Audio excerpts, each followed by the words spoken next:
The New Testament book of Revelation, chapter 14.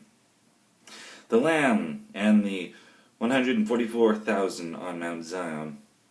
Then I looked, and behold, the Lamb was standing on Mount Zion, and with him 144,000, having his name and the name of his Father written on their foreheads. And I heard a voice from heaven, like the sound of many waters, and like the sound of loud thunder. And the voice which I heard was like the sound of harpists playing on their harps. And they sang a new song before the throne, and before the 4 living creatures and the elders, and no one could learn the song except the 144,000 who had been purchased from the earth. These are the ones who have not been defiled with women, for they have kept themselves chaste. These are the ones who follow the Lamb wherever he goes. These have been purchased from among men as first fruits to God and to the Lamb.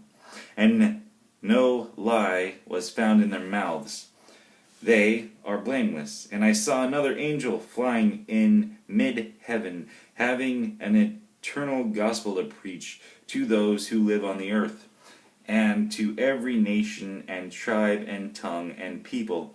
And he said with a loud voice, "Fear God and give him glory, because the hour of his judgment has come.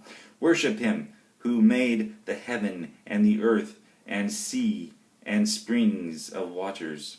And another angel, a second one, followed, saying, "Fallen, fallen is Babylon the great, she who has made all the nations drink of the wine of the passion of her immorality." Then another angel, the third one, followed them, saying with a loud voice, "If anyone worships the beast and his image, and receives a mark on his forehead or his hands, he will also drink the wine of wrath of God, which is mixed with the full strength in the cup of his anger, and he will be tormented with fire and brimstone in the presence of the holy angels and in the presence of the Lamb. And the smoke of their torment goes up forever and ever. They have no rest day and night, those who worship the beast and his image, and whoever receives the mark of his name. Here is the perseverance of the saints who keep the commandments of God and their faith in Jesus. And I heard a voice from heaven saying, "Write, blessed are the dead who die in the Lord from now on." "Yes," says the Spirit, "so that they may rest from their labors, for their deeds follow with them." Then I looked, and behold, a white cloud, and sitting on the cloud was one like a son of man, having a golden crown on his head, and a sharp sickle in his hand.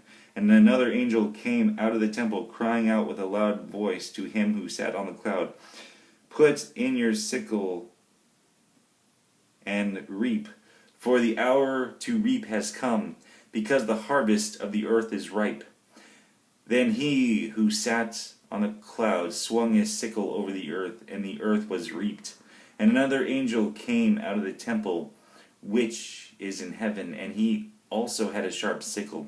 Then another angel, the one who has power over fire, came out from the altar, and he called with a loud voice to him who had the sharp sickle, saying, "Put in your sharp sickle and gather the clusters from the vine of the earth, because her grapes are ripe."